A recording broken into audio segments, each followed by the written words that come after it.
নমস্কার, কেমন আছেন আপনারা সবাই? আশা করছি ভালো আছেন। আজ চলে এলাম একটা নতুন রেসিপি নিয়ে। আজ বানাবো ডিম পটল। তার জন্য কড়াইতে তেল দিয়ে দিয়েছি।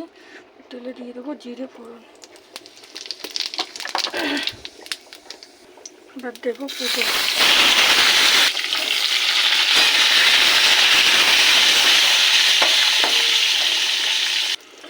পটলটা একটু ভেজে নিয়েছি, এবার দিয়ে দেবো আলু।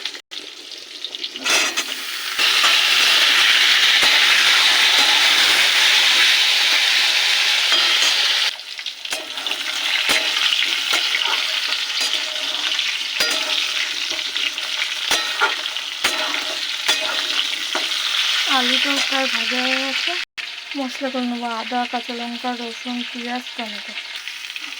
আলু পটল ভাজা হয়ে গেছে, এবার দিয়ে দেবো মশলা।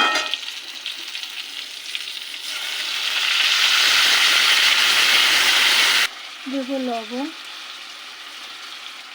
হলুদ গুঁড়ো, জিরে গুঁড়ো, থেকে কষা।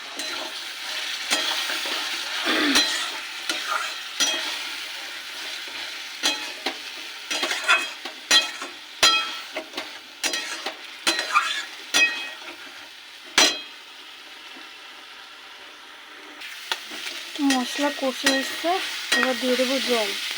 আর এদিকে ডিম মারিনেট করা হচ্ছে।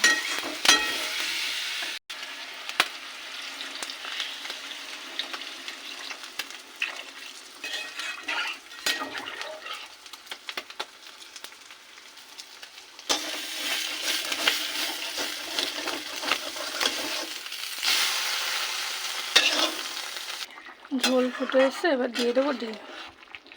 আর ডিমগুলো দিয়ে দিচ্ছি, আর এটা দিয়ে ঢাকা দিয়ে দেবো। রেডি আমার ডিম পটল। আলুও সিদ্ধ হয়ে গেছে, এবার দিয়ে দেবো একটু গরম মশলার গুঁড়ো। এবার নামিয়ে নেবো। কেমন হলো আপনারা জানাবেন, লাইক করবেন, শেয়ার করবেন, কমেন্ট করবেন। আর যদি ইউটিউব থেকে দেখে থাকেন চ্যানেলটাকে সাবস্ক্রাইব করে আমার পাশে থাকবেন। আজ তাহলে আসি, টাটা, বাই বাই।